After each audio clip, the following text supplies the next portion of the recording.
The smell of burnt toast was still in the air when the front door slammed open. I didn't even have to turn around. That kind of entitlement had a sound all its own. "We're here," Robert announced, his voice echoing in my small kitchen. He didn't say hello. I turned from the sink, wiping my hands on a dish towel. My son Robert stood there, all sharp angles and expensive tailoring. Beside him, his wife Bianca was already scanning the room, her upper lip curled in that familiar way, as if she'd just stepped in something. "I see that," I said. "You're early. I was just making coffee." "We're not here for coffee, Mom," Robert said, stepping forward.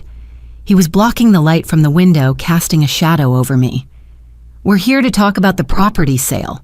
The final one." "The ranch," I corrected. "It was a ranch, Robert, not just property." "Whatever." Bianca waved a perfectly manicured hand, her diamond ring catching the light. "The money, it's cleared, hasn't it?" "The full $850,000. I nodded slowly, placing the towel on the counter. "It has. It's a lot to process." "Process?" Bianca's laugh was a sharp, brittle sound. "There's nothing to process. You transfer our half, and we can all get on with our lives." I blinked. "Your half?" Robert sighed, a dramatic, put-upon sound he'd perfected since marrying her. "Mom, don't be difficult. Bianca and I have been looking at houses in Cedar Heights. We found the perfect one. It needs a significant down payment, and you're sitting on a mountain of cash." "I'm sitting on my retirement," I said, my voice quiet but firm. "Money I earned over 40 years of breaking my back on that land. Money your father and I—" "Oh, stop it with the 'your father' routine," Bianca snapped. She took a step closer, and I could smell her expensive perfume, a heavy, cloying scent. "Daniel's been gone for 8 years. This is about the future." "Our future." "She's right, Mom," Robert said, his tone shifting from impatient to cold. "You don't need that much money. What are you even going to do with it? You live so simply." He gestured around my kitchen as if it were a hovel. "Maybe I want to travel," I said, though the thought had only just occurred to me. "Maybe I want to sleep at night without worrying about a mortgage." "Selfish," Bianca whispered. Robert heard her and nodded. "She's right, Mom. You're being incredibly selfish," he said. "That ranch money should go to the family," Bianca insisted, her voice rising. "We're your family. We're the ones who are going to give you grandchildren.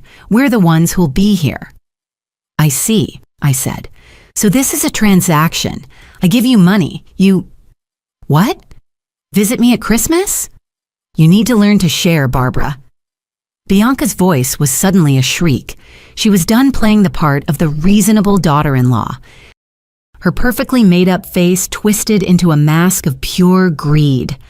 "That's right," she continued, jabbing a finger in my direction. "You'll be dead soon anyway. What's a 62-year-old woman gonna do with almost $1 million? It's a waste. If you're watching this video, tell me where you're from or what time it is for you."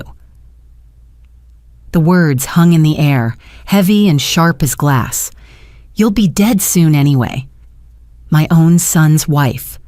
I looked at Robert, waiting for him to defend me, waiting for him to show even a flicker of the boy I'd raised, the boy who used to bring me wildflowers. He just stood there, his jaw tight. He wouldn't meet my eyes. "Bianca," I said, my voice trembling despite my best efforts. "That was a terrible thing to say." "It's the truth," she spat. "We need that money now. We're young. We have our whole lives ahead of us. You're at the end." "The money is for my retirement," I repeated, clutching the edge of the counter. It felt like the only solid thing in the room. "I've already told you I would help with a down payment when I get things settled. A reasonable house down payment."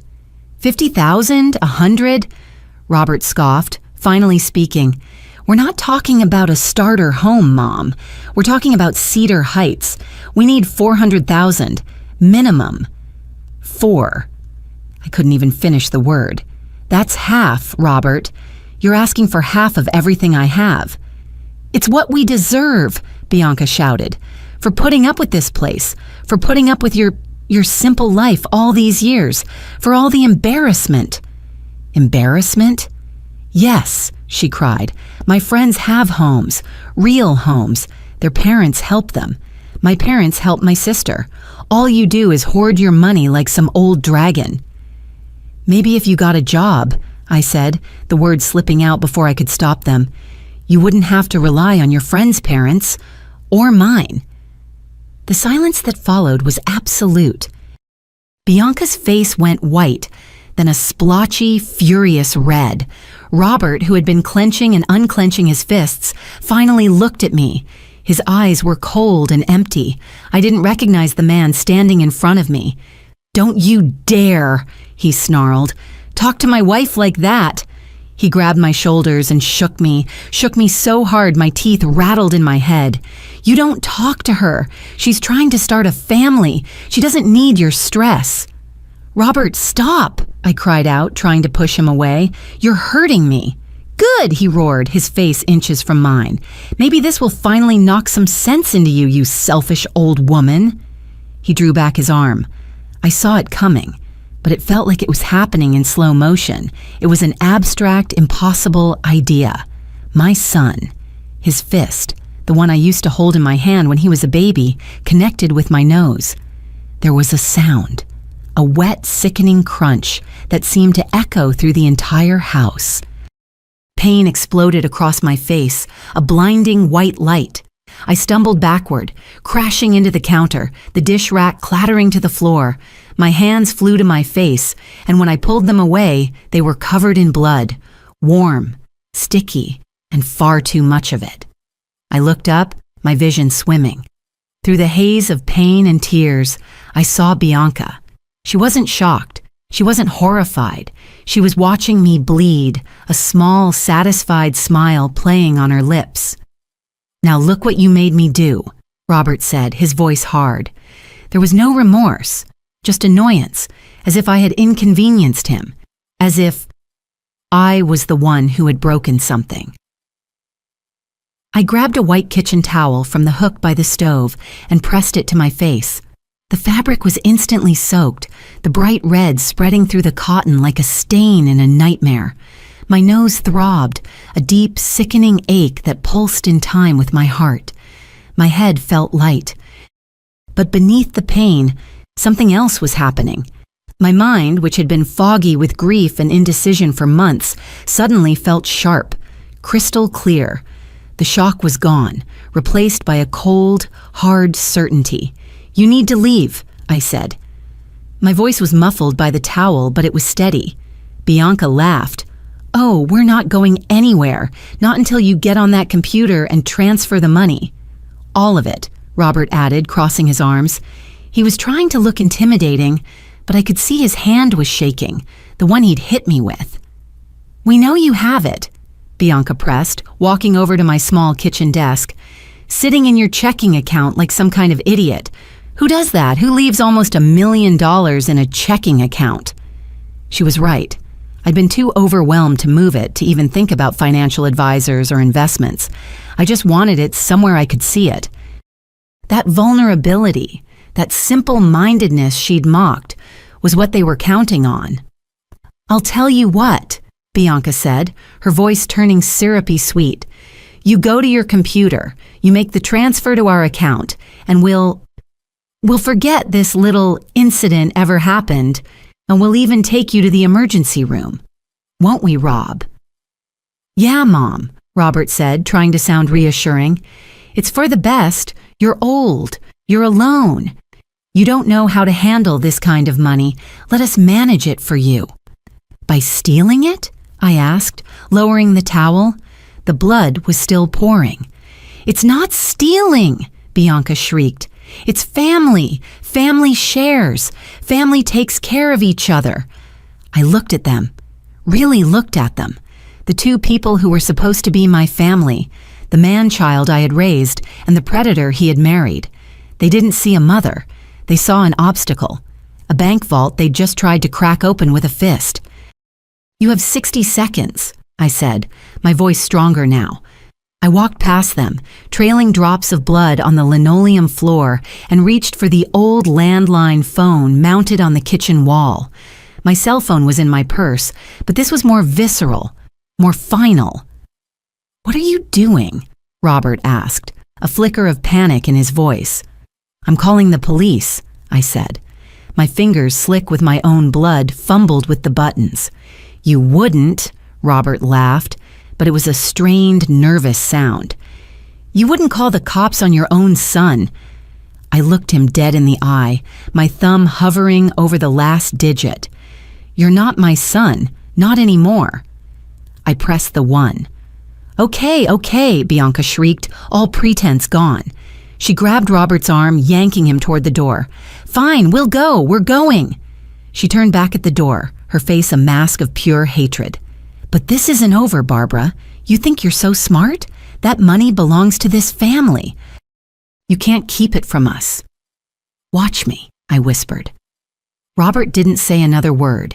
He just yanked the door open and slammed it so hard a picture frame rattled on the wall, the one of him graduating from college. I stood there, phone in hand, until I heard their car peel out of the driveway. I hung up the receiver before the call could connect. I leaned against the counter, the bloody towel in my hand, and let out a single, shuddering breath. My reflection in the dark window was a monster, a disheveled old woman with wild hair, a bloody face, and something new in her eyes. It wasn't fear, it was fire. The adrenaline was fading, leaving behind the throbbing, sickening pain in my nose. I needed to act.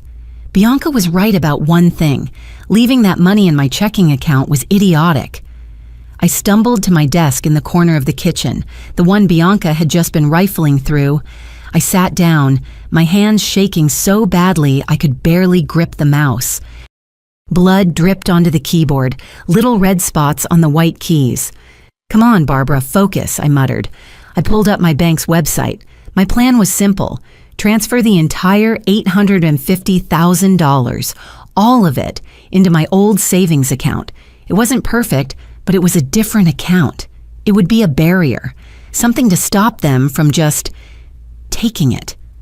I typed in my username, my password. I clicked login. The page loaded, and my heart stopped. A bright red banner flashed across the screen. "Account access restricted.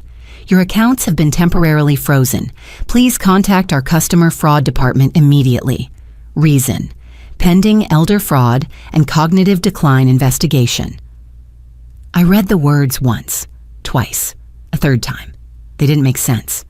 "No," I whispered. "No, no, no."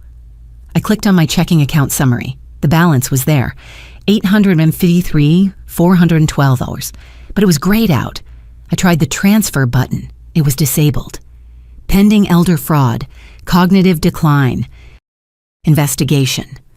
Robert. It had to be Robert. He worked in finance. He knew the buzzwords. He knew the systems. While Bianca was screaming at me, he had already been one step ahead. He hadn't just punched me. He had locked me out.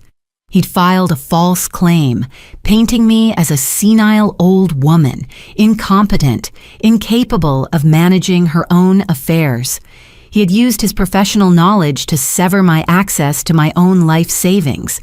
He wasn't just trying to bully me for the money, he was trying to seize it. I frantically clicked on my savings account. Frozen. My small emergency fund. Frozen. He had frozen everything. I had $40 in my wallet and a full tank of gas. That was it. The full, terrifying scope of his plan hit me. They weren't just angry. They were methodical. They would hit me. They would file the fraud claim. And then, when I was disoriented and bleeding, they would offer to help me. They'd help me to the doctor, help me to the bank, and help me sign over control to them, the concerned family members, while I was under investigation for being incompetent. My advantage, the money, was gone. I was trapped.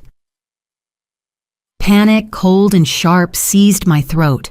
I was bleeding, I was in pain, and I was locked out of my own life. They had me. They'd actually, truly trapped me. I tried to breathe. Think, Barbara. Think. My eyes landed on my jewelry box on the dresser, visible from the kitchen. Not for the jewelry, for the business card tucked inside. I ran to the bedroom, ignoring the trail of blood I was leaving. I fumbled with the lid, tossing aside old earrings and brooches until my fingers closed on the thick, cream-colored cardstock. Henry Wyatt, attorney at law. Henry had handled the ranch sale. He was a quiet, precise man, much younger than me, but with eyes that seemed to have seen everything. During our final meeting, after the money had cleared, he'd paused before handing me the check. "Barbara," he'd said, "I don't mean to overstep, but you've mentioned your son and his wife. This is a life-changing sum of money. You might want to consider protecting it. There are legal structures we can put in place, just in case." "Just in case of what?" I'd asked, naive. "In case," he'd said, looking me straight in the eye, "family doesn't act like family." I'd brushed it off. "Robert is my son, Henry. He wouldn't—" Henry had just nodded, not pushing. "Very well, but keep my card. My cell is on the back. Call it. Any time, day or night, if you ever feel pressured or unsafe." I flipped the card over. There it was, his emergency number. My hands were shaking so badly I misdialed twice. On the third try, it rang. Once. Twice. "Wyatt," a voice answered, crisp and awake, even though it was nearly 8 p.m. "Henry? Henry, it's Barbara Prentice." I started to sob, a raw, ugly sound.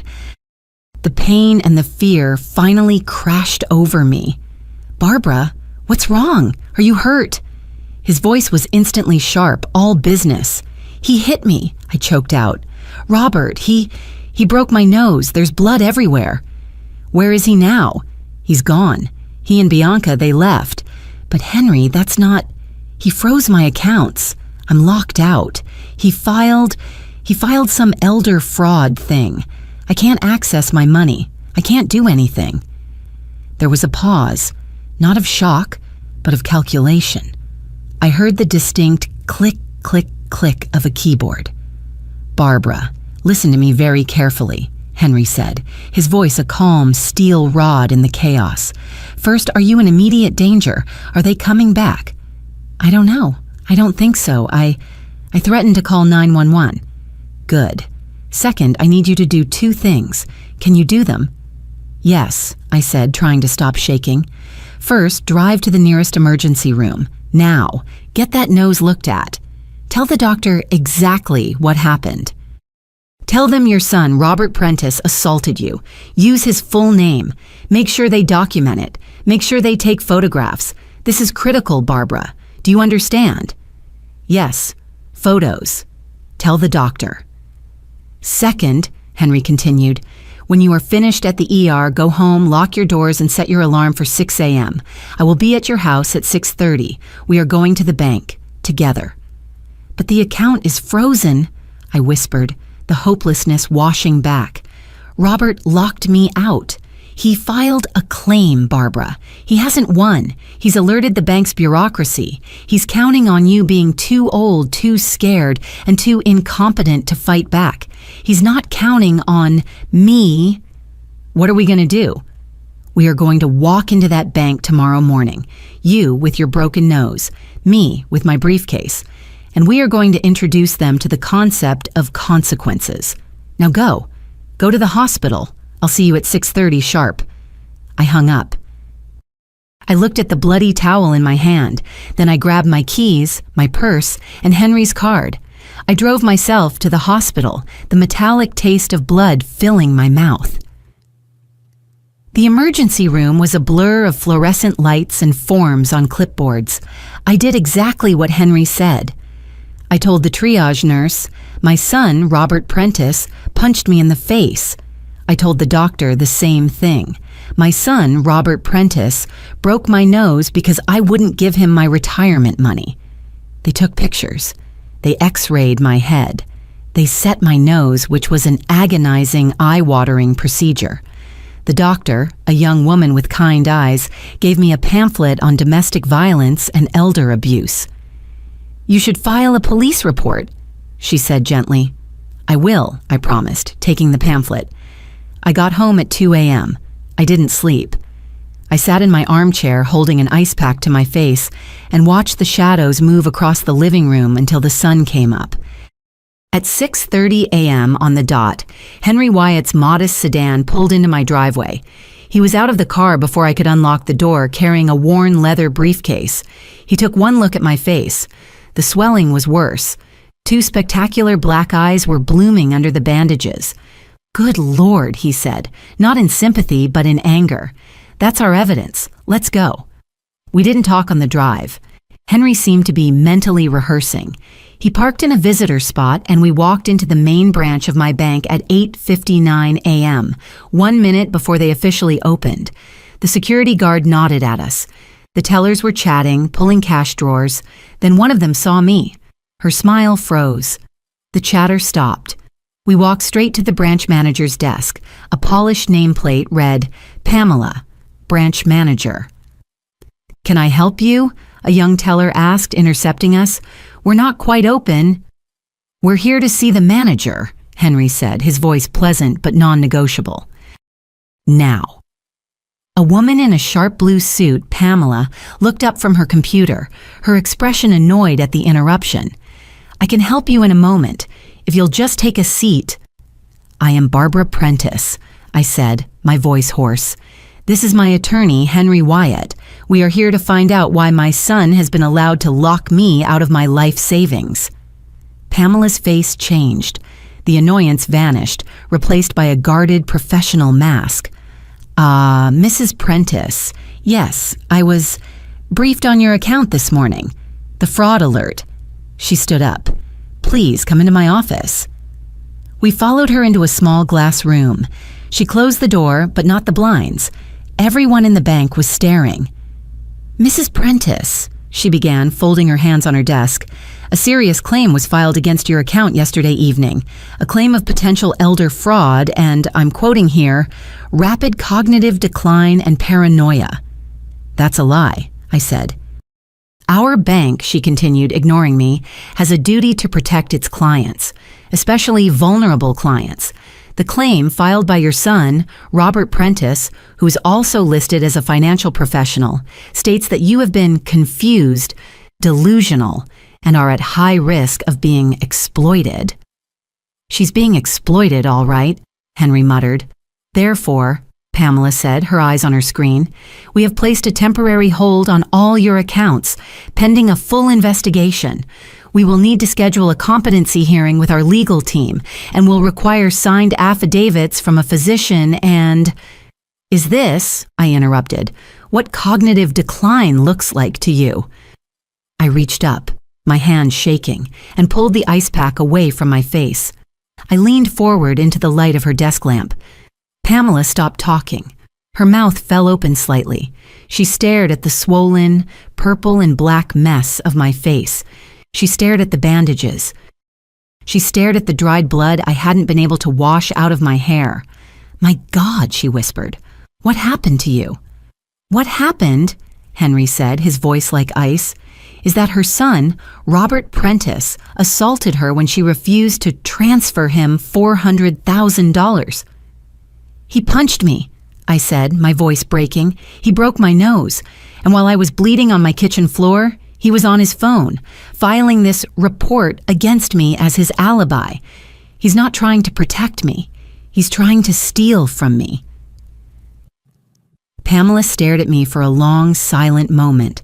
Her eyes darted from my bruised face to Henry's grim expression, then back to the computer screen displaying Robert's false claim. She pressed a button on her desk phone.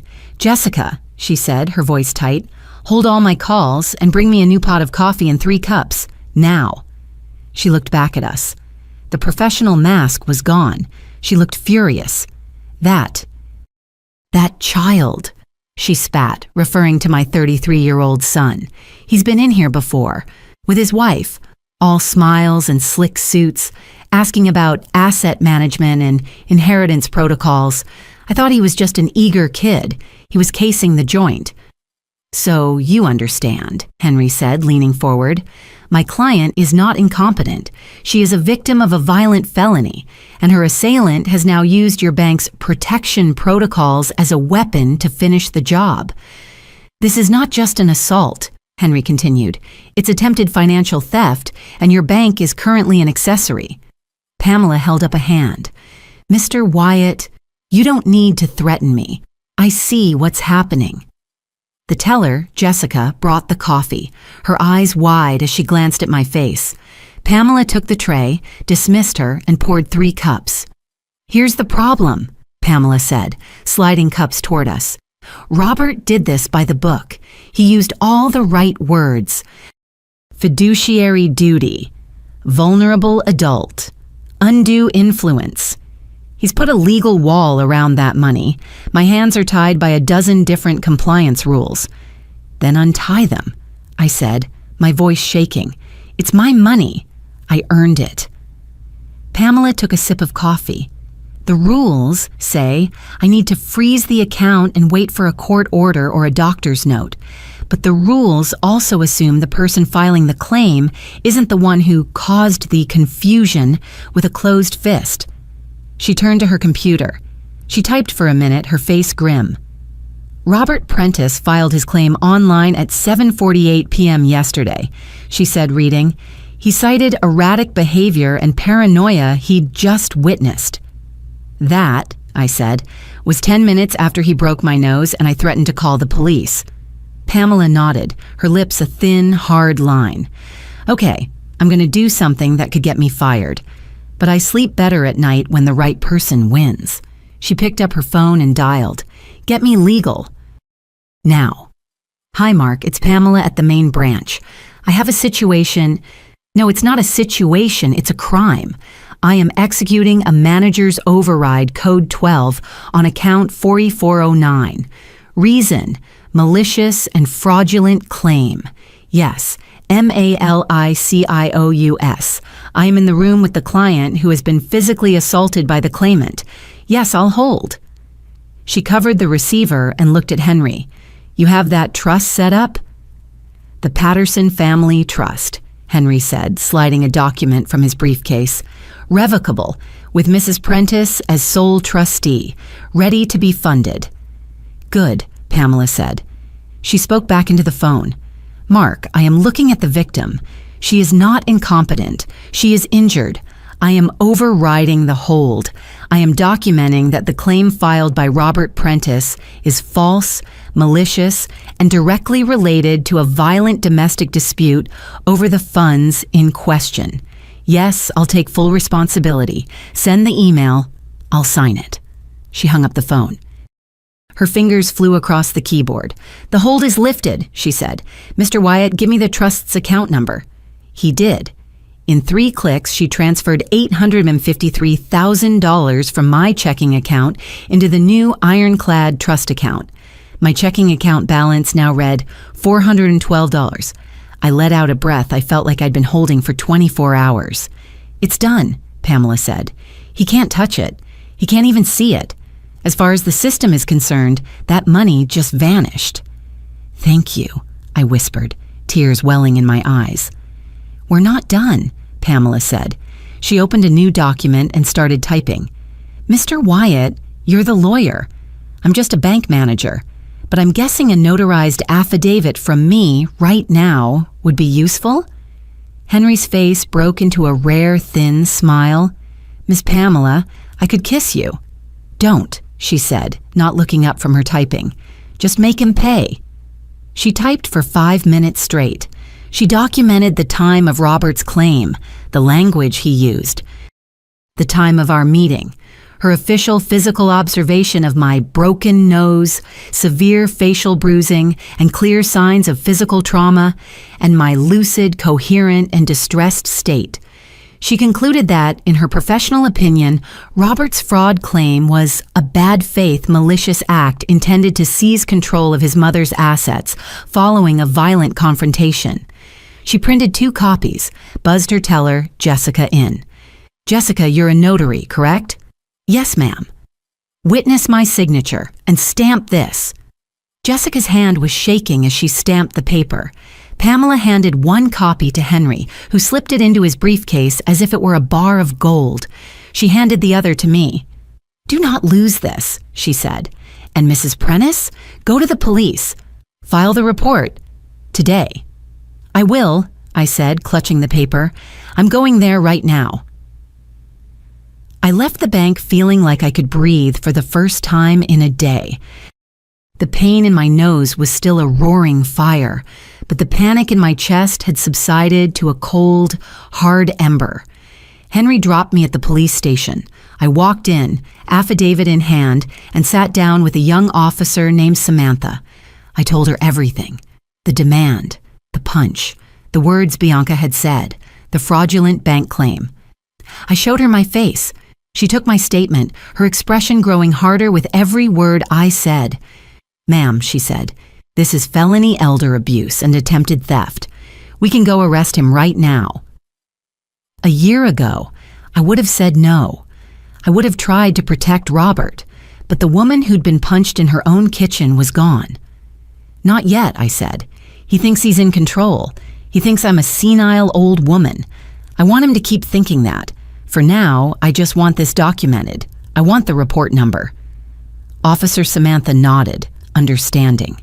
"You're building a case. I get it. You call 911 the second you see him. You hear me?"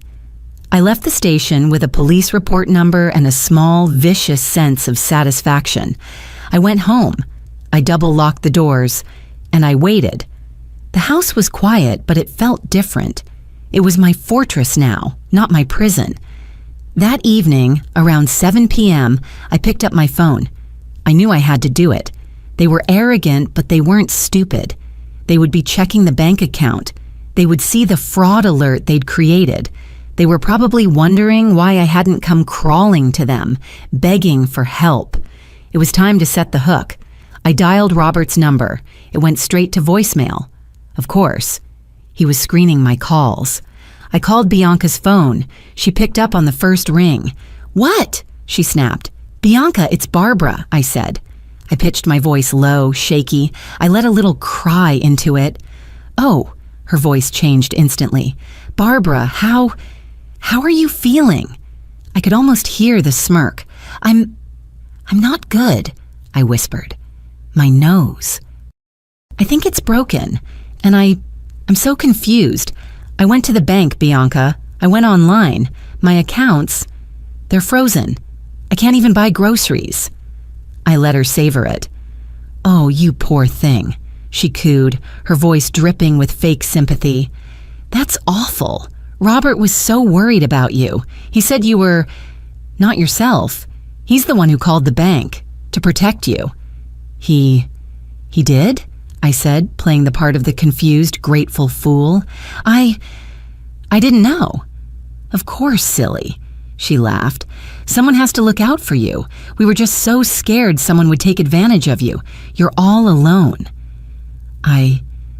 Maybe you're right," I stammered. "Maybe Robert was right. It's all too much for me. The money, the ranch. I'm just an old woman. I can't handle it." Shh, she soothed. "It's okay. Robert and I will help you. We'll take care of everything." I'd like that," I said. "Bianca, I've been thinking about what you said, about family, about sharing. You were right. I was being selfish." I heard her sharp intake of breath, the squeal I'd been waiting for. She muffled the phone, but I heard her clearly. "Rob, get in here. It worked. She's caving." She came back on the line, her voice struggling to sound calm. "Oh, Barbara, that's so good to hear. We just want what's best for everyone." "Please," I said, Can you and Robert come by tomorrow in the evening? We'll talk about the money. We'll figure out how to make everyone happy. We'll get this freeze thing at the bank all sorted out together." "Tomorrow?" I could hear Robert in the background. "Is she serious?" Yes, Barbara, we can," Bianca said, her voice giddy. "We'd love to. We'll bring dinner." "No, don't," I said. Just come.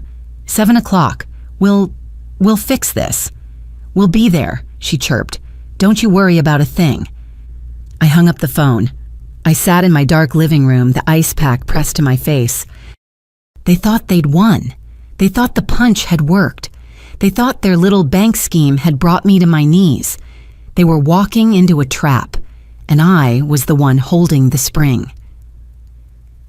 I spent the next day in a blur of quiet, methodical preparation. I didn't clean the house. I didn't bake cookies. I sat at my kitchen desk and printed documents. I printed the new bank statement from the trust account, showing the $853,000 transfer in.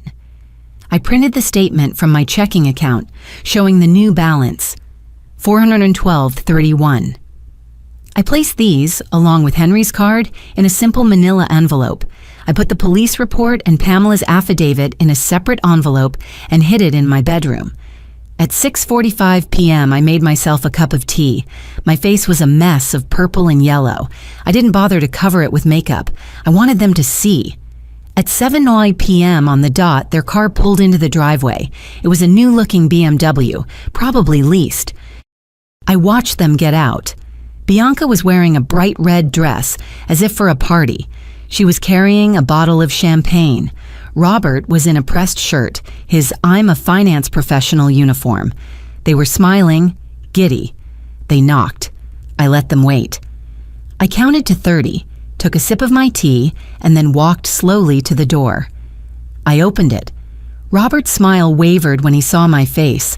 The full technicolor reality of what he'd done, right there under the porch light. For a split second, I saw something. Shame, fear, but Bianca was there. "Oh, Barbara," she gasped, pushing past him. She'd clearly rehearsed this. "Your face, you poor, poor thing. Robert, look what she did to herself. She must have fallen." She tried to hug me. I put my hand up, palm out. "Don't." Her smile froze. "Mom," Robert said, his voice cautious. He held up the champagne. We came to celebrate." "Celebrate what, Robert?" I asked, walking back into my living room. I didn't invite them to sit. "Celebrate you breaking my nose? Or you freezing my bank accounts?" The color drained from Robert's face. Bianca recovered first. "Celebrate a new beginning," she said, forcing a bright laugh. She set the champagne on the coffee table. "Barbara, we were so glad you called. We were so worried. Robert was just trying to protect you." "Yes," I said, sitting in my armchair. "My chair. He told you that." "So," Bianca said, perching on the edge of the couch. She looked around as if already measuring for new furniture. "Ross says you've reconsidered about our talk." "I have," I said. I looked at Robert, who was still standing awkwardly by the door. "I've thought about everything. Everything you said about family, about sharing, about what's important." Robert finally moved, sitting next to Bianca. He leaned forward, his eyes gleaming. And you were right about one thing," I said. I let the silence hang in the room, thick and heavy. Family should take care of each other. Which is why I've taken steps to make sure my money is properly protected. The confusion on their faces was a sight to behold. "Protected?" Bianca asked, her voice sharp. "Protected from what? We're your family." "From people," I said calmly, "who might try to take advantage of an old woman, people who punch her, people who file fraudulent claims against her." Robert laughed, but it was the same nervous, forced sound from the day before. "Mom, what are you talking about? That was a misunderstanding. We're not trying to take advantage of anyone. We're here to help." "I know," I said, "and I appreciate your help, but I'm afraid you're too late." I reached for the manila envelope on the side table. I held the envelope in my lap for a moment, savoring the weight of it. Robert and Bianca just stared at it, like it was a snake. "What's that?" Robert asked, his voice tight. "Clarity," I said. I opened the unsealed flap and pulled out a single sheet of paper. I didn't hand it to them. I placed it on the coffee table right next to their celebratory bottle of champagne. Robert leaned forward and snatched it. Bianca crowded next to him, their heads bent together. I watched them read. I watched Robert's eyes scan the page, looking for the $850,000. I watched them widen in confusion. "This can't be right," he muttered. He turned the paper over as if the rest of the money was printed on the back. This says $412. Mom, this is a mistake. Where's the rest? Where's the money from the ranch sale?" "Safe," I said. Bianca grabbed the statement from his hand. Her eyes darted from the paper to my face, her mind working furiously. The fake sympathy was gone. The mask was off. "Where is it, Barbara?" she demanded, her voice low and dangerous. "What did you do with our money?" "Our money?" I repeated. I let a small, cold smile touch my lips. "I'm sorry, Bianca. I must have missed the part where you spent 40 years getting up at 5 a.m. to milk cows. I must have missed the part where you mended fences in the snow or birthed calves in the middle of the night." "Don't be clever," she shrieked, balling the paper in her fist. "It's our inheritance." "You can't inherit," I said, my voice as cold as hers, "from someone who is still alive, though you've made your position on that very clear." Robert shot to his feet. His face was flushing that dangerous, splotchy red again. "Mom, this isn't funny. Stop playing games. Where did you put the money?" "Somewhere you can't get it," I said, standing up to face him. I was still shorter, still weaker, but I wasn't scared. Not anymore. "I put it somewhere it's protected," I said, my voice ringing with a strength I hadn't known I possessed. "Somewhere it's safe from people who think they can break their mother's nose at 7 p.m. and then file fraud alerts at 7:48 p.m. to steal her life savings." The silence in the room was absolute. It was the sound of a checkmate. I watched the reality sink in, the shock, the confusion, and then the pure, undiluted rage. They had counted on me being weak. They'd counted on me being scared, stupid, and alone. They had counted on my love for my son. They had never, in a million years, considered that I might be smart, that I might fight back. You can't do this," Bianca stammered, her voice shaking. "It wasn't with fear, it was with fury. That money belongs to this family." "You're right," I agreed, nodding. "It does belong to this family. And this family," I said, pointing a finger at my own chest, "is standing right here. It belongs to me." Robert started pacing, a caged, furious animal. He ran his hands through his hair, his expensive shirt pulling tight across his shoulders. "There has to be a way," he muttered, talking to himself. "You call the bank. You call them right now. You tell them to reverse it. Whatever you did, you reverse it." "I could," I said, crossing my arms, "but I won't." "Why?" Bianca screamed, finally losing the last shred of her composure. "Why are you doing this to us? We're your family. We're your son and daughter-in-law. We're supposed to be a team." "A team?" I laughed, a real bitter laugh. "A team, is that what you call it? One of you holds me down while the other one punches me?" I walked over to Bianca, who took an involuntary step back. "Yesterday," I said, my voice dropping to a whisper, "you stood in my kitchen, inches from me, and told me I'd be dead soon anyway. You watched your husband break my face, Bianca, and you smiled. You looked satisfied." I turned to Robert. He flinched, but I didn't stop. "And you," I said, "my son, my only child, the boy I raised, you decided that money, a house, was worth this. I pointed to my ruined face. You decided that violence was an appropriate way to get what you wanted from your mother." "Mom, I'm sorry about yesterday," Robert said quickly, his eyes darting to Bianca. I was frustrated. We were frustrated. I didn't mean to hurt you." "Yes, you did," I said simply. "You wanted to hurt me. You wanted to scare me. You wanted to break me. You meant every second of it." Bianca's mask of civility was completely gone, burned away by her rage. "You're right, I did," she snarled. "And you deserved it. You bitter, selfish old woman, you can't stand to see anyone else happy. That money could have given us a life, a real future. Then I suggest, I said, you go and earn your own money for your real future. Get a job, Bianca. Both of you. This isn't over, Robert said, his voice taking on that same flat, threatening tone from the day before. He grabbed Bianca's arm. We'll fight this. We'll get lawyers. We'll prove you're incompetent. That's what you are. You're crazy. You set us up, Bianca said, the realization dawning on her. That phone call. You were lying to us. I learned from the best, I said. I walked to my desk and pulled the second document out of the envelope, Henry's business card. You're welcome to try, I said, holding it out to Robert. My lawyer is Henry Wyatt. I'm sure he'd be delighted to explain to your lawyer exactly how ironclad this trust is. He'll also be happy to share my ER photos, the police report I filed this morning, and the notarized affidavit from my bank manager detailing your fraudulent claim. Robert's hand, which had been reaching for the card, froze. He stared at me. Police? Report? And the affidavit, Robert, I said. From Pamela at the bank.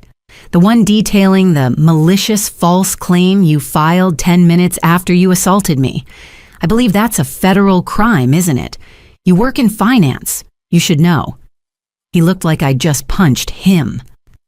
Come on, he said to Bianca, his voice a hoarse whisper. We're leaving.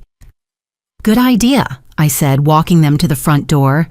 Bianca stopped on the porch, her face twisted and ugly in the dim light. You'll regret this, Barbara, when you're old and you're dying all alone in some state-run nursing home. Remember this. Remember that you chose this. You chose money over your own family. No, Bianca, I said, pulling the door open. I chose protecting myself over enabling a predator and an abuser. I looked at Robert, and I chose to finally stop paying for my husband's mistakes. I shut the door in their stunned, furious faces. I leaned against the solid wood, listening as they stumbled down the porch steps.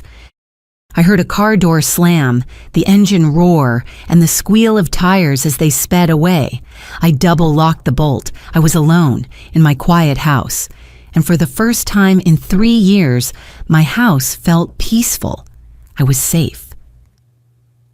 I slept. For the first time in what felt like a decade, I slept a deep, dreamless sleep, free from the crushing anxiety that had become my constant companion. I didn't wake up at 3 a.m. worrying about bills. I didn't wake up at 4 a.m. wondering if Robert's car trouble was another lie. I woke up at 6 a.m. and the first thing I saw was the sunrise. The second thing I saw was my phone, buzzing violently on the nightstand. I picked it up. 15 missed calls from Robert, 8 missed calls from Bianca, 4 missed calls from unknown number. I smiled. I made myself a fresh pot of coffee, a good, expensive blend I'd bought with my own money, and sat at my kitchen window. I pressed play on the voicemails. Mom, pick up, we need to talk. This whole thing, it's a misunderstanding. That lawyer, he's manipulating you. Call me back. That was Robert sounding frantic. Barbara, this is ridiculous. You're being childish. You can't just hide money from your family. Call us, now. That was Bianca, still trying to sound commanding. Mom, it's me again. Pick up the phone, damn it. Look, Briar's not feeling well. You're stressing her out. This isn't good for her. Robert again, trying guilt. Then the final one, left at 5:30 a.m. Mom, please. Robert's voice was different, not angry, desperate, broken. Please, you can't do this to us, you can't. Briar's pregnant. He paused and I heard a shaky inhale. She's pregnant, Mom. We just found out. We need that money. We need it for the baby. Your grandchild. I nearly dropped my coffee cup. Pregnant. Of course. Of course. That was the accelerant. That was the sudden, desperate urgency. It wasn't just about a house in Cedar Heights. It was about a baby they couldn't afford, a baby they were planning to raise on my life savings, the stress Bianca was under, the need for a family home. the violence. It all clicked into place. A sick, perfect puzzle. My hand hovered over the callback button. The idea of a grandchild. That was a low blow. It was a well-aimed, viciously effective blow, designed to punch right through all my defenses. I thought about the little boy I'd raised. I thought about a tiny, innocent baby. Then I thought about the satisfied smile on Bianca's face as I bled on the floor. I thought about Robert's hand, clenched into a fist. I took a deep breath, smelling the rich aroma of my coffee, and looked out at the bright morning. I pressed delete, and delete, and delete. I deleted every single message. Then I blocked Bianca's number. I left Robert's just in case. But I was done. A grandchild was not a blank check. And it certainly wasn't a get-out-of-jail-free card for felony assault. My problems weren't their responsibility, and their problems were no longer mine. My phone rang again at 9 a.m. sharp. This time, it was a number I was happy to see. "Henry," I said. "Good morning." "Barbara," he replied, his voice cheerful. "I trust you slept well?" "Like the dead," I said. "Good, because you've kicked the hornet's nest, and it's a very busy morning." I sat down, coffee in hand. "Tell me." "I've received, let me count, 3, he said. 3 phone calls from 3 different law firms, all heavy hitters, all apparently on retainer for Mr. and Mrs. Prentice as of 7 a.m. this morning. Word travels fast when rich kids throw a tantrum. 3 firms? I marveled. They must be desperate. They are, and they're all singing the same song. Elder fraud, undue influence, that's me. Temporary cognitive lapse, client non-compos mentis. They're trying to paint you as a crazy old woman who I tricked into signing away her money. Are we protected? I asked, my stomach tightening just a little. Barbara, Henry laughed, a dry, papery sound. We are so far beyond protected, we're in untouchable territory. First, the trust is revocable, but only by you in your right mind. They can't touch it. Second, he continued, their undue influence claim is about to run headfirst into a brick wall. I've already faxed copies of 3 items to all 3 firms. 1. The ER report from 2 nights ago, complete with photos of your face and the attending physician's notes. 2. The police report you filed yesterday detailing the assault. And 3. My personal favorite, the notarized affidavit from your bank manager, Pamela, time-stamping their fraudulent claim to after the assault. I have informed them, Henry said, clearly enjoying himself, that any attempt to pursue a claim of incompetence will be met with a countersuit for malicious prosecution, filing a false police report, and bank fraud. And that, of course, the press might find it very interesting that a rising star in the Dallas finance world, well, you get the picture. There was a long, beautiful silence. So, Henry concluded, I expect the legal contingent to have all resigned by noon, citing conflicts of interest. Thank you, Henry, I said, feeling a wave of relief. Don't thank me. Thank Pamela. That affidavit was a masterpiece. Now there's one more thing. What? The pregnancy, I said, my heart sinking. He left me a voicemail. He said Bianca is pregnant. Henry sighed. Ah, the grandchild card, the nuclear option. I was wondering when they'd play that. Legally, Barbara, it changes nothing. A fetus does not have a claim on your trust. But emotionally, they know it's a weapon. It's a low blow, I said. It's a desperate one, he corrected. It confirms their motive. They're not just greedy. They're in a panic. A baby is expensive. They thought your money would solve all their problems.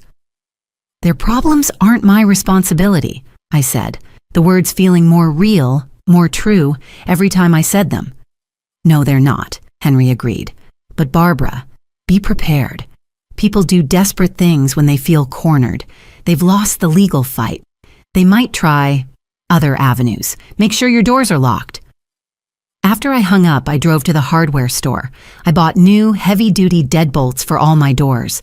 I bought a security bar for the sliding glass door in the back. As I was installing them, my hands, which had once been gentle enough to soothe a child, were now steady and strong as I drilled the new screws into the solid wood frame. This house was my fortress, and the walls were getting thicker. I spent the rest of the day in a state of productive calm. I threw out the picture frame that had rattled on the wall, the one of Robert's graduation. I went through his old room, packing up the few sports trophies and old yearbooks he'd left behind, and put them in a box in the garage. I was scrubbing my kitchen floor, determined to remove the last faint stains of my own blood, when I heard a car door. I looked out the window.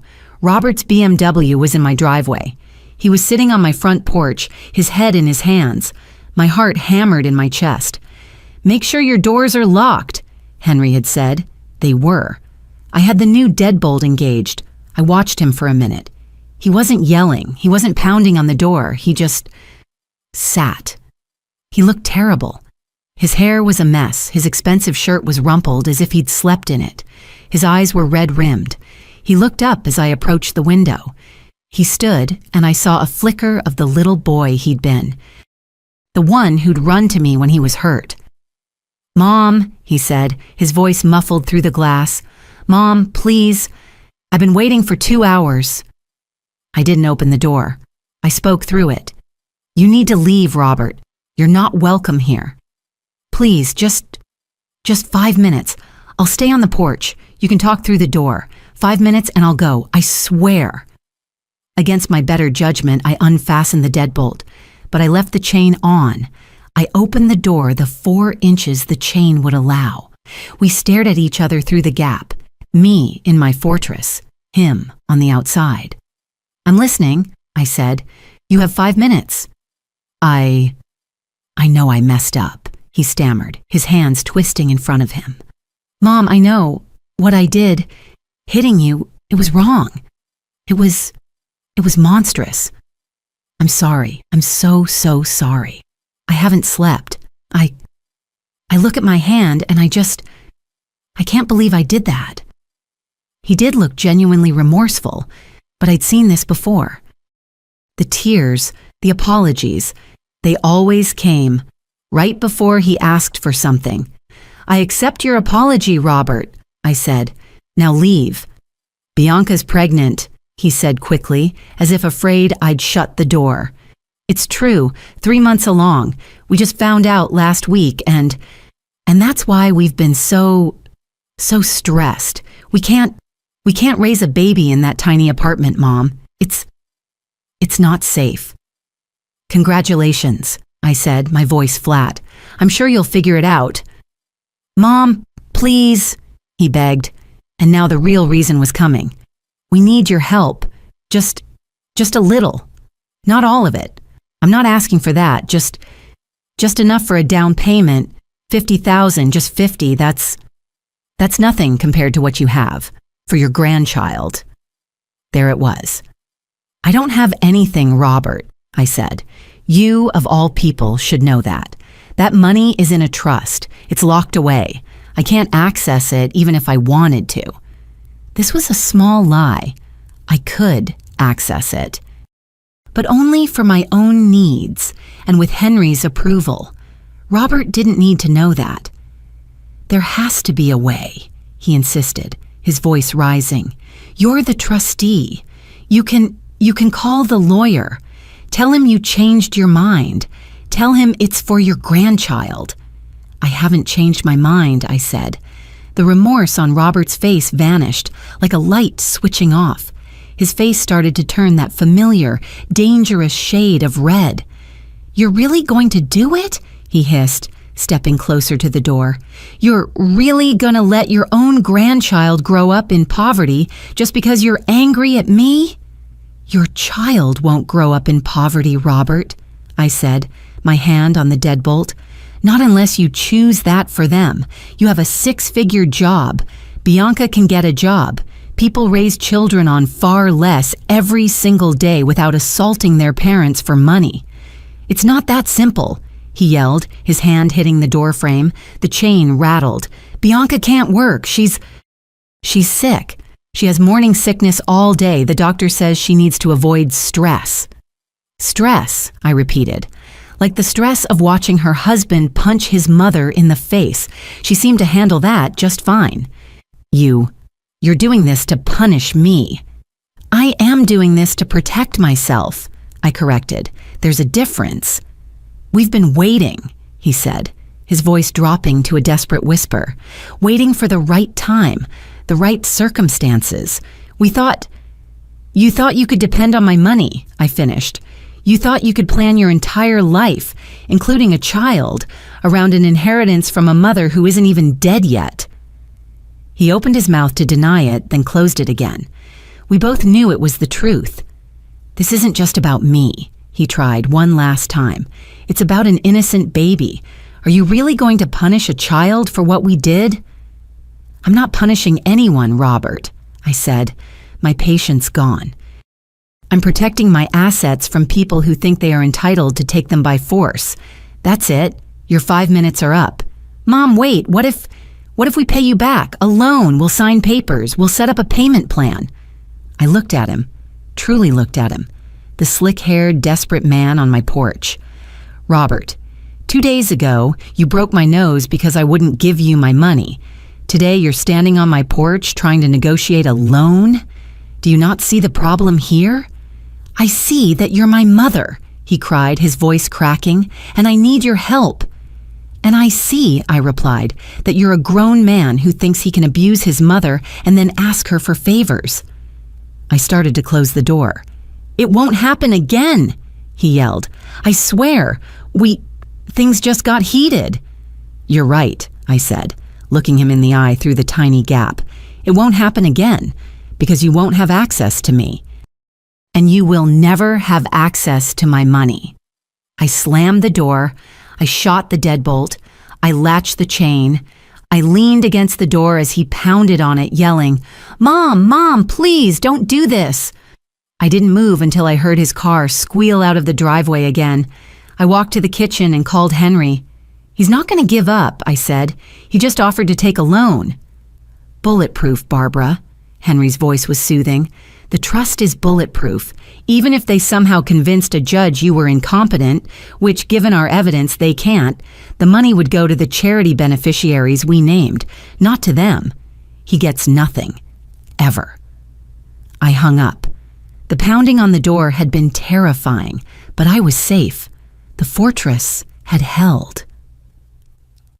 An hour later, my landline rang. I stared at it. I hadn't used that phone in years, except to call 911. Robert and Bianca didn't even know the number. I let it ring 3 times, then picked it up. Hello? Is this Barbara Prentice? The voice was female, sharp and professional. Who is this? My name is Jessica Ray from Ray & Associates. I'm an attorney. I represent your son and daughter-in-law, Robert and Bianca Prentice. So this was the unknown number. They'd hired a 4th lawyer, or maybe one of the 3 who'd resigned had passed the buck. I see, I said. I'm sure you're very busy. What do you want? My clients, she said, her voice smooth as glass, have asked me to contact you regarding a family trust, one that we believe may have been established under duress. Duress? I repeated. I almost laughed. Ma'am, I have no idea what you're talking about. Mrs. Prentice, let's not play games. My clients are deeply concerned about you. They believe you may have been influenced by outside parties. That was Henry. Parties who do not have your best interests at heart. They are worried you've been a victim of financial fraud. Oh, I've been a victim of fraud, Ms. Ray, I said, walking to the window. You're absolutely right about that. My client's primary concern is your well-being, she continued, her voice a well-practiced, sympathetic drone. They are prepared to take legal action to protect you from this predatory influence, to have the trust invalidated and have a more appropriate family member appointed as your guardian, to manage your affairs. She was threatening me, threatening to have me declared incompetent and have Robert appointed as my legal guardian. The very man who had punched me, the sheer breathtaking audacity of it. Ms. Ray, I said, my voice dangerously calm. I wasn't under duress when I established the trust with my lawyer, Mr. Wyatt. But, I continued, I was absolutely under duress when I decided to activate it. Would you like to know about that duress? There was a pause. A tiny crack in her professional armor. I'm listening. The duress, Ms. Ray, was a closed fist. It was my son's fist, connecting with my nose. The duress was my concerned son breaking my face because I wouldn't give him $400,000. The duress was his wife, your other client, smiling while I bled on the floor. Another pause, longer this time. Mrs. Prentice, are you alleging that your son physically assaulted you? I'm not alleging anything, Ms. Ray, I said. I am stating it as a fact that is well documented, I might add. I have medical records from the emergency room dated 2 nights ago. I have photographs of my injuries. I have a police report on file with the Dallas PD detailing the assault. I let that sink in. And, I added, I have a notarized affidavit from my bank manager, Pamela, detailing the fraudulent elder fraud claim your client, Robert, filed against me in an attempt to lock me out of my accounts. An affidavit that she was kind enough to timestamp. It turns out he filed it just 10 minutes after he left my house. The silence on the other end of the line was deafening. I could hear her breathing. See, she said finally, her voice several octaves lower, the smooth confidence completely gone. Yes, I'm sure you do, I said. So you can go back to my concerned son and his worried wife.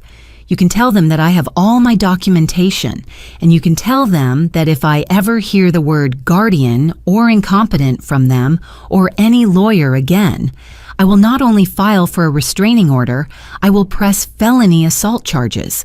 And I will personally deliver my file of evidence, the photos, the police report, the bank affidavit, to the district attorney, the state bar, and the head of compliance at your client's financial firm. Mrs. Prentice, she started. We're done, Ms. Ray, I said. You've been given some very, very bad information by your clients. I suggest you go have a chat with them about the legal definition of perjury. And then I suggest you send me a letter confirming you're no longer representing them. I hung up the phone. I stood in my kitchen, my hand still on the receiver. I felt like I'd just run a marathon. An hour later, Robert called. Not from Bianca's phone, from his own. I let it ring and ring and ring. Finally, I picked it up. Mom? His voice was a wreck. Mom, we fired the lawyer. This whole thing has gotten out of hand. We just want to work this out, as a family. There is nothing to work out, Robert, I said, tired. No, please, listen. Breer wants to apologize. She feels terrible about everything she said, about everything. I doubted that. I doubted that very much. But I was curious. What performance would they try next? The remorseful son hadn't worked. The desperate father-to-be hadn't worked. The attack dog lawyer hadn't worked. What was left? Put her on the phone, I said. She can't, he said quickly. She's too upset. She wants to apologize. In person. Mom, please, just one more chance. Let us come over tomorrow. Let her just say she's sorry. That's all. No talk about money, I swear, just so we can clear the air. I looked at the new deadbolt on my door. I thought about Henry's words. Bulletproof. They were going to keep trying, and trying, and trying. Different angles, different lies. They were termites, and they would keep chewing at the foundations until I made it absolutely, crystal clear that the wood was poisoned. Fine, I said. Really? He sounded shocked. Fine, tomorrow, 10 a.m. But Robert, listen to me. This is the last time. If you or Breer raise your voice, if you threaten me, if you so much as touch me, I will call the police. The officer's name is Samantha, and she has my file on her desk. Do you understand? Yes, of course, Mom. Thank you, thank you. You won't regret this. Oh, I know, I said, and hung up the phone. I immediately called Henry. They're coming tomorrow at 10, I said, to apologize. Barbara, I don't think that's a good idea. I'm not asking, Henry, I said. I'm telling you, and I want you here, and I want a witness, a professional one. Can you get a court stenographer?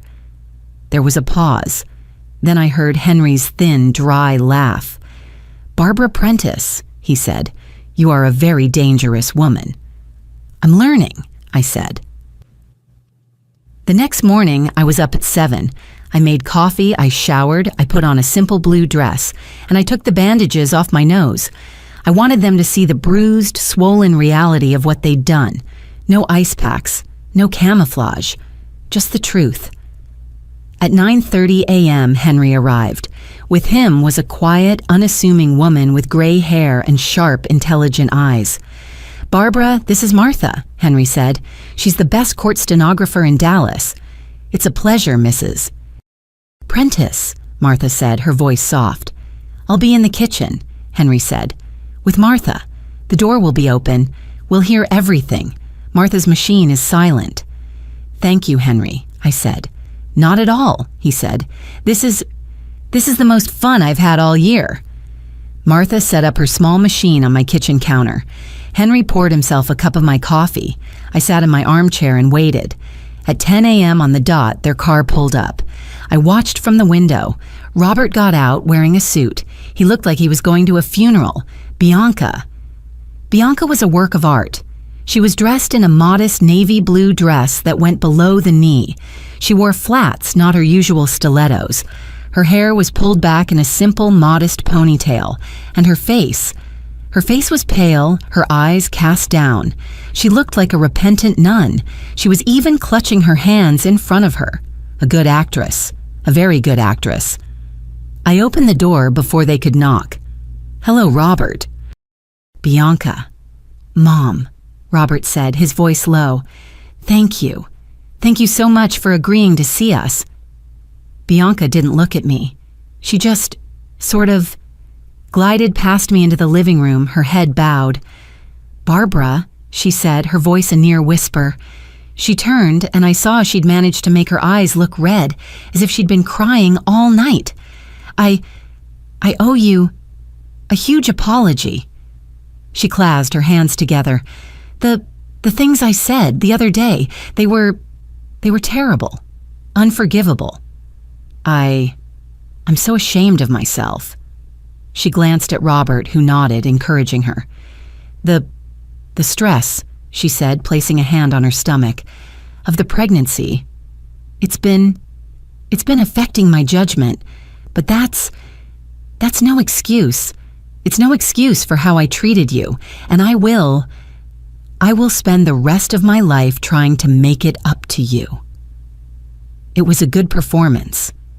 If I hadn't seen the satisfied smile on her face as I bled, I might have even believed her. I accept your apology, Bianca, I said. The relief on their faces was palpable. They thought it had worked. Please, I said, gesturing to the couch, sit down. I have something I need to tell both of you. They sat closer together than usual, a united front. Robert reached over and took Bianca's hand. That's when I noticed. She was wearing a different wedding ring, not the massive, vulgar diamond she usually flaunted. This was a simple, thin gold band, the modest wife and mother costume. It was perfect. Before we discuss anything else, I said, my voice calm and clear, I want you both to know that this conversation is being recorded, and it's being witnessed. Robert's head snapped up. What? Mom, why? Why would you do that? We just want to talk, as a family. Because the last time we just talked, Robert, I said, my voice like steel, you broke my nose. I won't be making that mistake again. My lawyer, Henry Wyatt, is in the kitchen. He's with a court stenographer, Martha. She's taking down every word we say, for the record. Robert's face went white. Bianca's hands, which had been clasped so piously, were now gripping each other.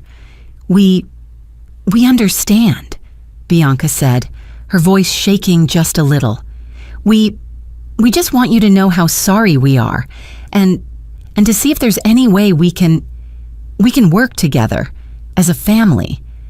I'm glad you brought up family, I said, because there are some things about this family that you don't know, Robert. Things I've kept hidden, for your own good. But I think it's time for the truth.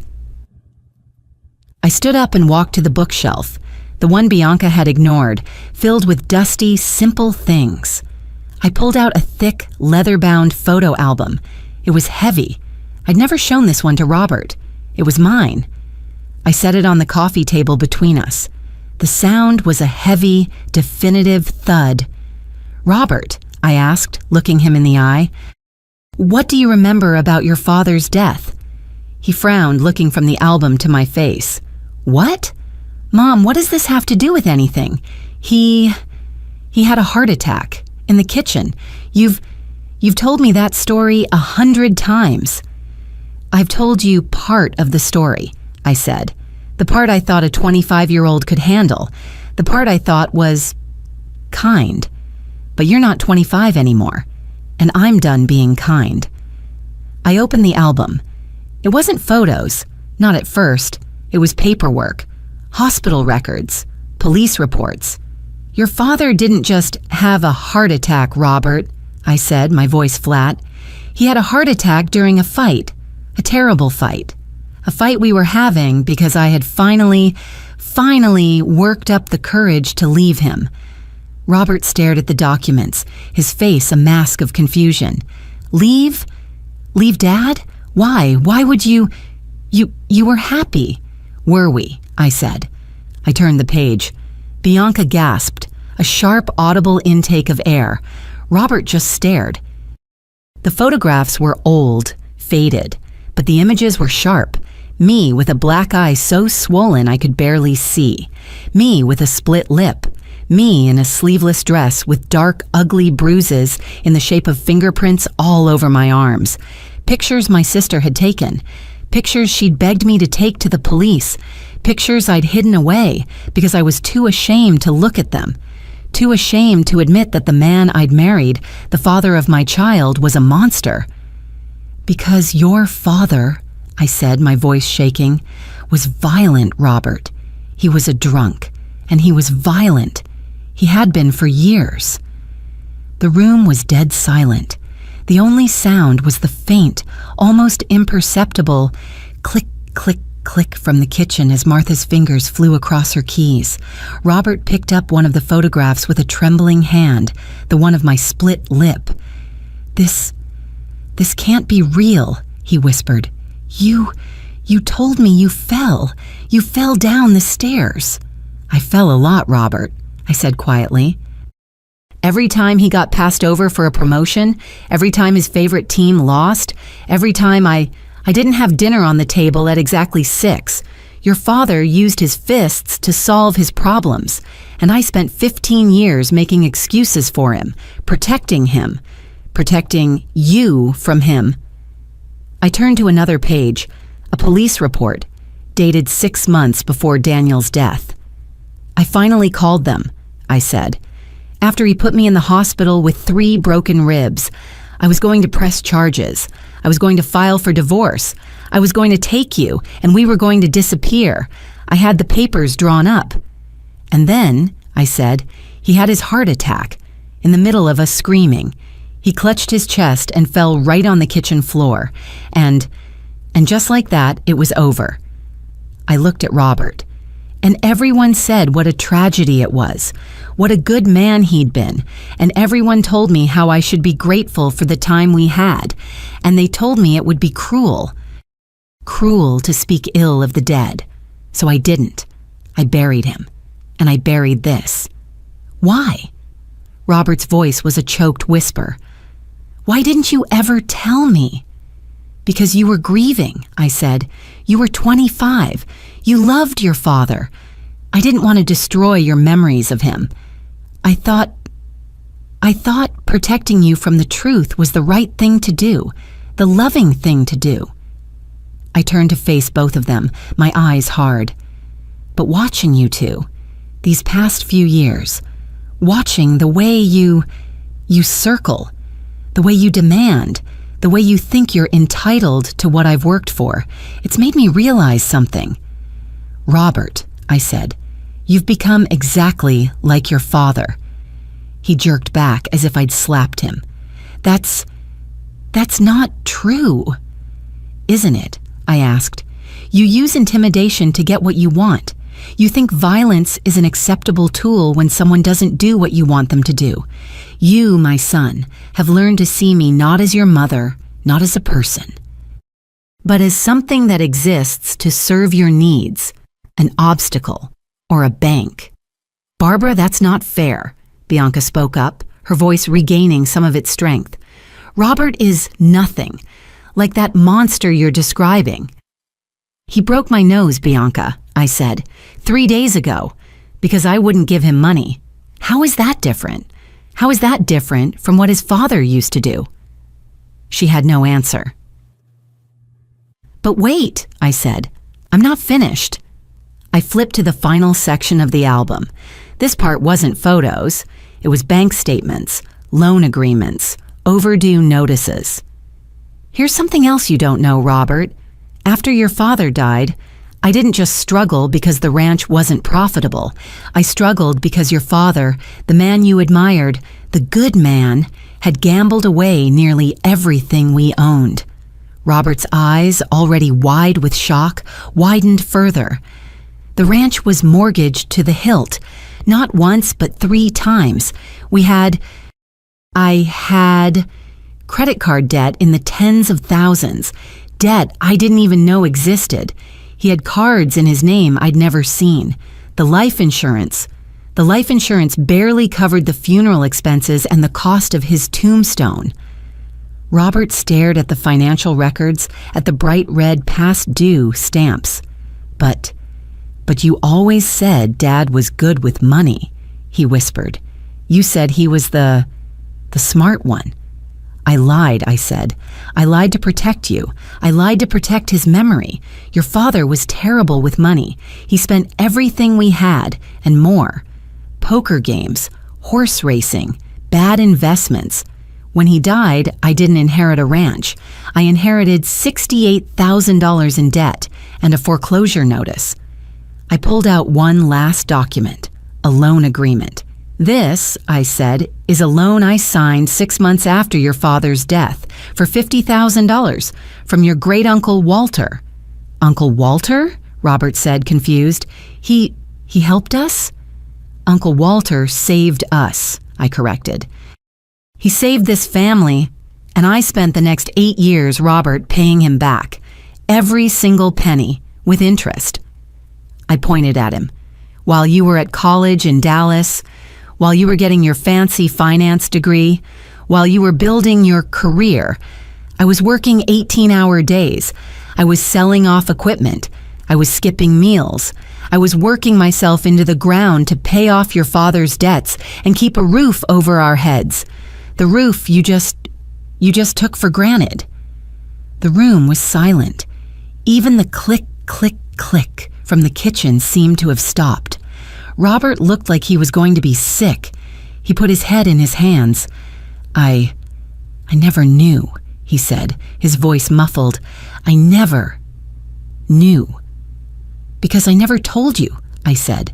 Because I wanted you to have a future that wasn't weighed down by your father's mistakes.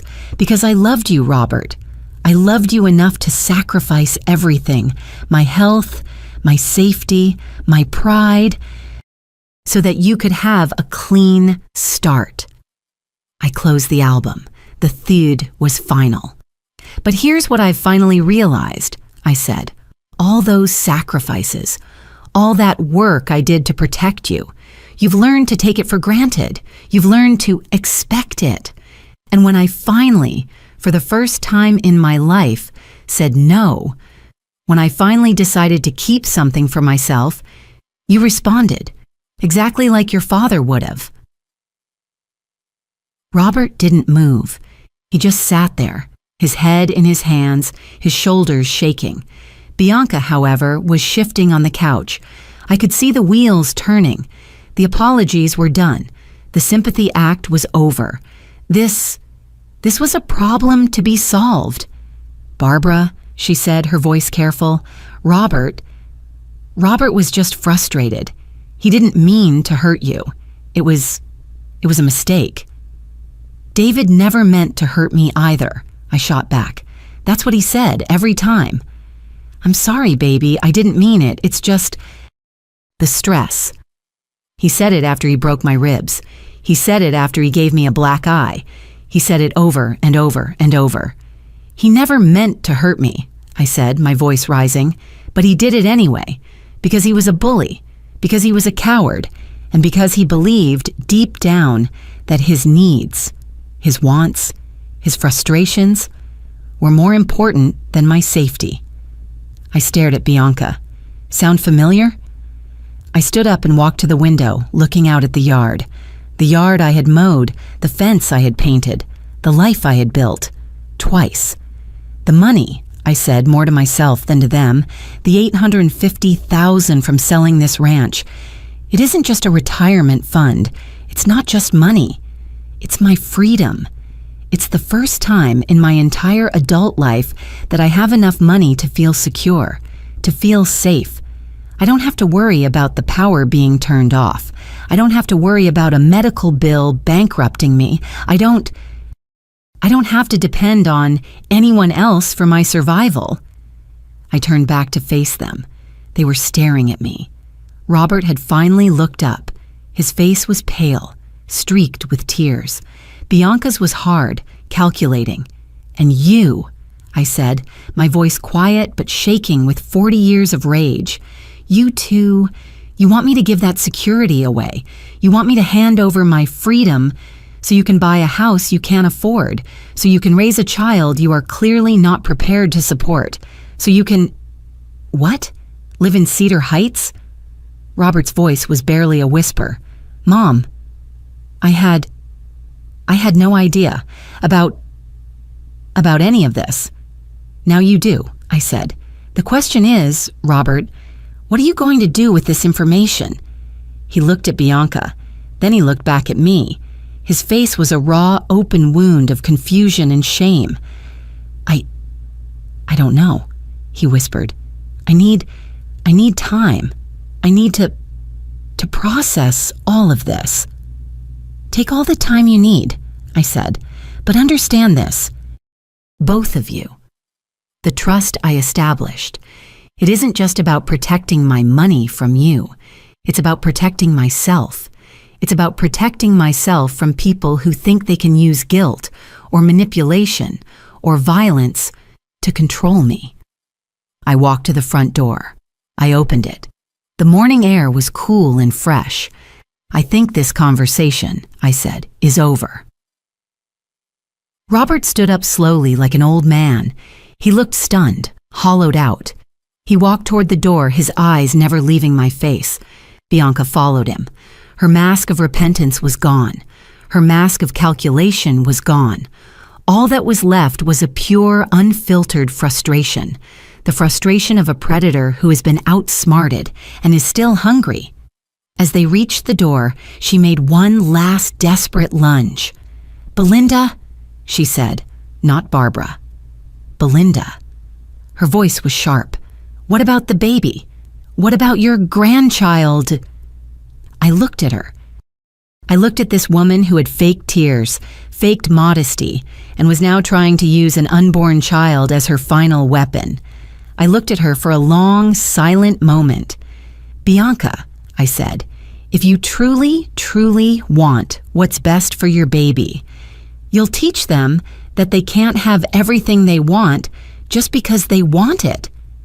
You'll teach them," I continued, "to work for what they need instead of expecting other people to just provide it.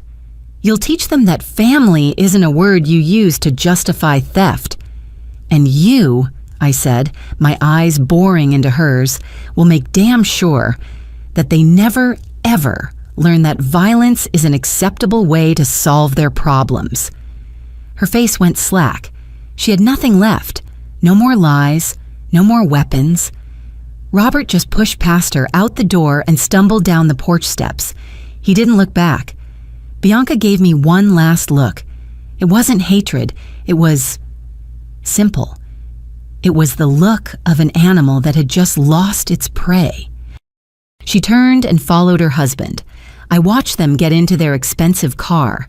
I watched them drive away. I closed the door. Henry and Martha came out of the kitchen. Martha was quietly packing her machine.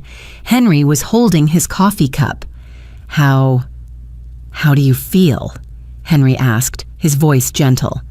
I sat down in my armchair. It felt different, lighter. "I feel," I said, "like I finally told the truth, after 40 years. "Do you think it will make a difference?" Martha asked, zipping her bag. I shrugged. I looked out the window at the empty driveway.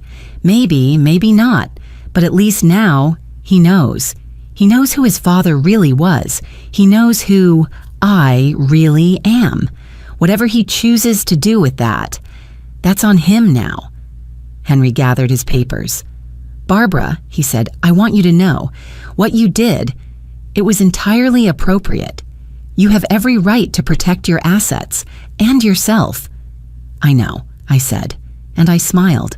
A real, genuine smile. "For the first time in my life, Henry, I'm putting my own well-being first, and it feels good." After they left, I sat in my quiet house, and I realized something fundamental had shifted. I wasn't afraid, not of Robert, not of Bianca, not of being alone, not of what people might think. I was free. 6 months. That's how long it took. 6 months to sell the house, my fortress, and buy a new one. 6 months to pack up 40 years of a life I'd been living for other people. I stood in the living room of my new house, watching the movers carry in the last of my boxes. The house was smaller, a little 2-bedroom bungalow in a town called Mayfair, 2 hours away from Dallas, 2 hours away from Robert and Bianca and the ghosts of Daniel Prentice. It was perfect. It was mine, bought and paid for, in cash, with money from the trust. I'd chosen Mayfair specifically because nobody here knew my name. I wasn't Daniel Prentice's widow. I wasn't Robert Prentice's mother. I was just Barbara, a 63-year-old woman starting over. "Here you are, Mrs. Prentice," the realtor, a cheerful woman named Susan, said, handing me the keys. "Welcome to Mayfair. I think you're going to love it here." She was right. The house sat on a quiet street with big, mature oak trees. It had a small, lovingly maintained garden and a screened-in porch where I planned to drink my morning coffee. And it had a spare bedroom with perfect morning light. I'd already decided it was going to be my art studio, art. At 63, I was finally going to learn how to paint, something I'd always wanted to do, something I'd never had time for between the ranch and the debts and the worry. As the movers finished up, my phone buzzed. I looked at it. The number was Robert's. I'd kept the same phone number. Henry had advised against it, but I'd insisted. I'd changed it to unlisted, but I'd kept it. A part of me, the mother part, couldn't quite sever the last thread. Not yet. This was the first time he'd called. The first time since that horrible cleansing day in my living room. I took a breath, and I answered. "Hello, Robert." There was a long silence on the other end of the line, just the sound of breathing. "Mom?" His voice. It was different, subdued, quieter. The arrogance was gone. The anger was gone. "I'm here, Robert. I heard you moved," he said. I called Henry just to make sure you were okay. He told me you'd sold the house." "I did," I said. I sat down on a box labeled kitchen. Are you going to tell me where?" I thought about it. I looked out my new front window at the peaceful street, at the neighbor walking her dog. "Not yet," I said. Another long pause. "Mom," he said, and his voice cracked. I've been thinking about everything. Everything you said. That day, about About Dad, about the money, about me. And, I asked, my voice neutral, and I owe you an apology, he said. A real one. Not the lies. A real one. I had no idea, Mom, he rushed on, the words tumbling out. I had no idea what you went through, what you sacrificed. For me, I've spent my whole life thinking. He was the hero, and all this time, it was you. It was always you. I'm so ashamed, he whispered, and this time, the tears in his voice sounded real. I'm so ashamed of how I treated you, of what I became. I sat on my box in my new empty house, and I listened. I left Bianca, he said quietly. That surprised me. Why? Because after that day, after I learned the truth, I couldn't look at her. I started seeing her. The way she talked about you, the way she pushed me, the way she smiled when you were hurt. It reminded me of what you said about Dad. His voice dropped. I saw him, Mom. I saw him in her, and I saw him in me, and I couldn't. I couldn't become that person. I didn't want to be him. I felt a small, tiny flutter of something in my chest. It wasn't forgiveness, not yet, but it was something. What about the baby, Robert? I asked. The silence that followed was the heaviest one yet. It stretched for so long I thought the call had dropped. Robert? There was no baby, Mom. His voice was heavy with a shame so deep it felt like I could touch it. What? There was no baby, he repeated, his voice cracking. Bianca lied. She was never pregnant. She bought a positive test online. She found out a few weeks ago that that it would be difficult for her to get pregnant. So she lied, he choked out. She thought it was the only way to get you to give us the money. She told me that if I loved her, I'd go along with it. The manipulation. It was breathtaking, even for Bianca. But I wasn't surprised, not really. And when I found out, he continued, when I found the receipt for the fake test, right after our meeting with you, I knew it was all of it was a lie. The house, the baby, her love. It was all about the money. I'm sorry, Robert, I said, and I meant it. I'm sorry you went through that. Mom, he said, and his voice was small, I know I have no right to ask this. I know I'm the last person who deserves anything, but I was wondering if maybe we could start over? He rushed to correct himself. Not about money. Never about money, I swear. I don't want a dime, I understand that. It's off the table forever, but maybe we could try to have a real relationship for the first time. I looked out my window. The neighbor waved at me, a simple, friendly, ordinary gesture, a new life. I'm willing to try, Robert, I said, carefully. Really? The hope in his voice was almost painful. On one condition, I said. No, 3 conditions, 3 rules.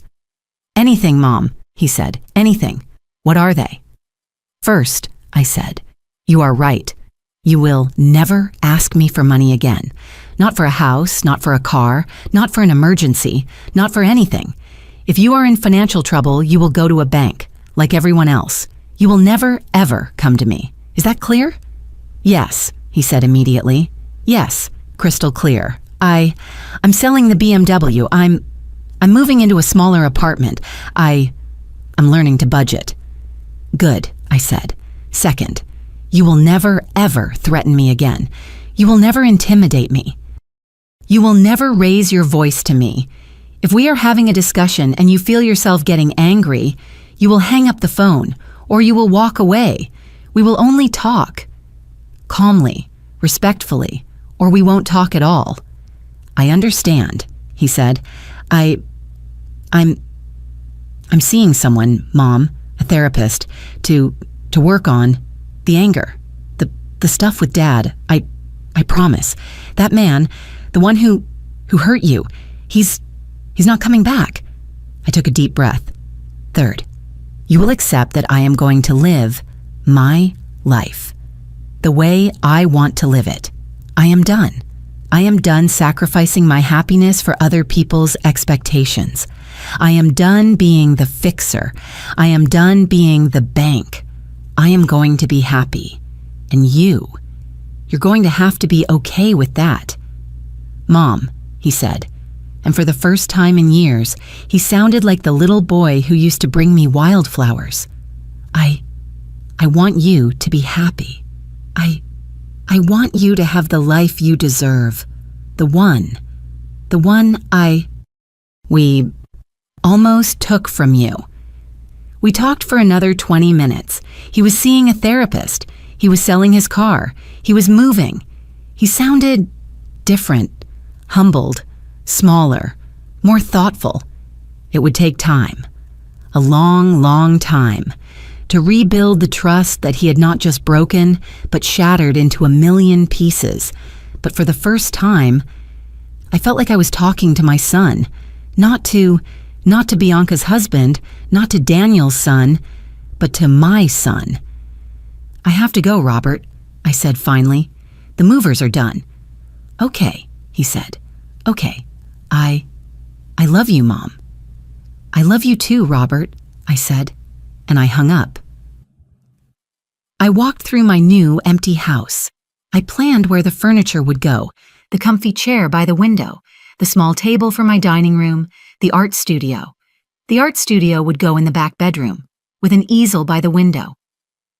That evening, I drove to the little town center and found a small restaurant called the Garden Cafe.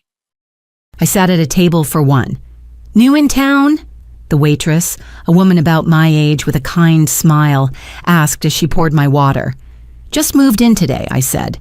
Well, welcome to Mayfair, she said. I'm Josephine. My husband and I own this place.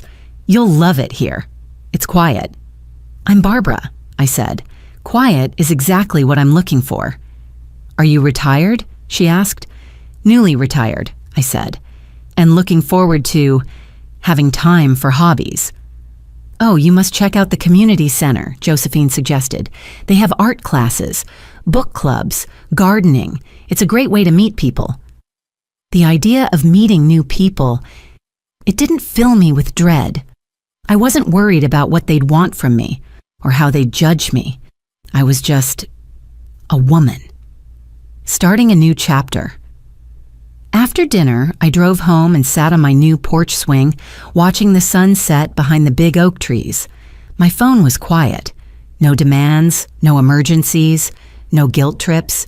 The silence was beautiful. I thought about what Henry had said to me. You've done something remarkable, Barbara. You've taken control. He was right. At 63, I was finally free.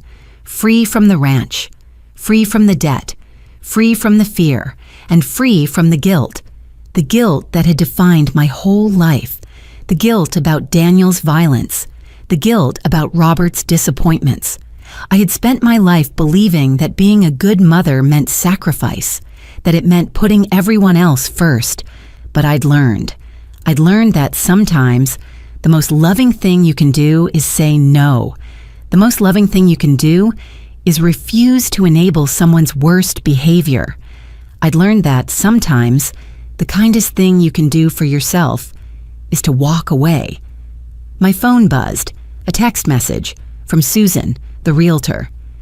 Hi, Mrs. Prentice. I forgot to mention there's a watercolor painting class starting next week at the community center. I thought you might be interested. I smiled, and I typed back. Very interested. Thank you for thinking of me. I went inside to my new peaceful home. I was excited about the future, not anxious, not worried, just excited. Tomorrow, I would buy an easel.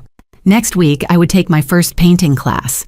Bianca had told me I'd be dead soon anyway. She was wrong. I was just finally starting to live. If this story resonated with you, leave a like and consider subscribing. You can also drop any comment below, even just one word. Maybe tell me where you're watching from, or what time it is right now. Sometimes one word is enough to say you were here.